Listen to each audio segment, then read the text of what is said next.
볼수록 법률 상식이 깊어집니다. 안녕하세요. 법 이야기의 김지미 변호사입니다. 뛰어나거나 이름난 물건 또는 그런 작품, 바로 명품의 사전적 정의인데요.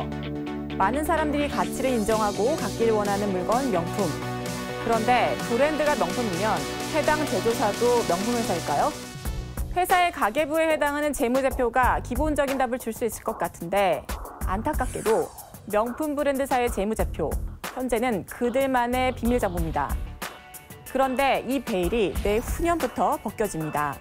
그 사연과 관련 법률 개정 소식을 전해드립니다.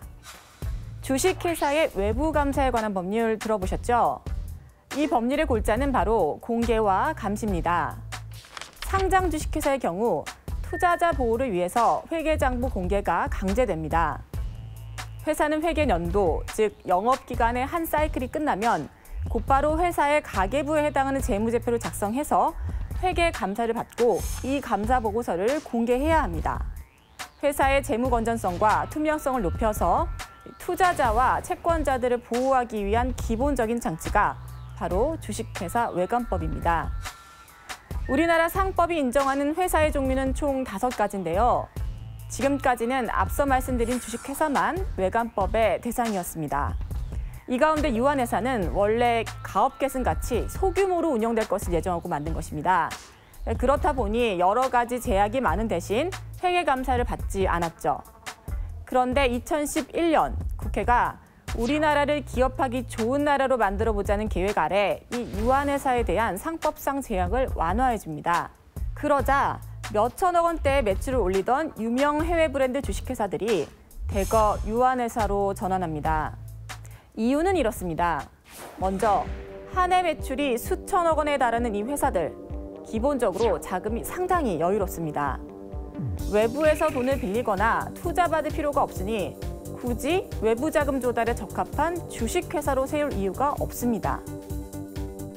그런데 국내 진출 당시 일단 설립을 주식회사로 했습니다. 그래서 매년 꼬박꼬박 장부도 공개하고 회계감사도 받았고요. 그렇게 유리장부를 적어오다가 2011년 전후로 상법상 유한회사에 관한 제재가 풀린다는 소식을 듣고 바로 유한회사로의 전환에 착수합니다. 유한회사에 가해지는 제재가 사라진 마당에 외부 감사를 받으면서까지 주식회사로 남아있을 이유가 전혀 없기 때문이죠. 그래서 소규모 회사의 롤모델로 도입된 유한회사 제도가 갑자기 자이언트급 기업들에 의해 활용되는 기이한 현상이 나타납니다. 구체적으로 볼까요? 애플 코리아는 2009년, 루이비통 코리아는 2012년, 구찌그룹 코리아는 2014년에 각각 유한회사로 전환했고요. 아디다스 코리아 역시 2017년 3월 유한책임회사로 전환했습니다. 유한회사로 전환 후 감사가 중단됐고 매출액도 확인할 길이 없습니다. 이외에도 이름만 들어도 알만한 다국적 기업들은 아예 국내 진출 당시부터 유한회사로 설립됐기 때문에 공개된 회계장부가 제로입니다. 설립 시부터 지금까지 단 한 번도 외부 감사를 받지 않았던 얘기입니다. 꽤 오래전부터 이 유한회사의 변칙적 이용이 문제로 지적돼 왔습니다. 벌어들이는 소득은 주식회사 저리 가란데 주식회사만 매년 회계장부를 공개하고 감사를 받는 것은 상식적으로 균형이 맞지 않기 때문인데요. 개정안이 발표된 지 한참이 지난 작년 10월 말 드디어 외관법 개정안이 국회를 통과했습니다. 전년도 매출이나 자본금이 500억 원을 넘는 유한회사를 회계감사 대상에 포함시켰습니다. 따라서 앞으로 유한회사로 운영되는 다국적 기업들, 회계감사 받게 될 가능성이 대단히 높습니다. 외관법을 개정하면서 감사보고서 공시의무 대상에 유한회사를 넣지 않았기 때문에 유한회사는 여전히 재무제표를 외부에 공개하지 않아도 됩니다. 이 점에서 국회가 좀 더 과감한 개정을 하지 못한 것이 다소 아쉽습니다.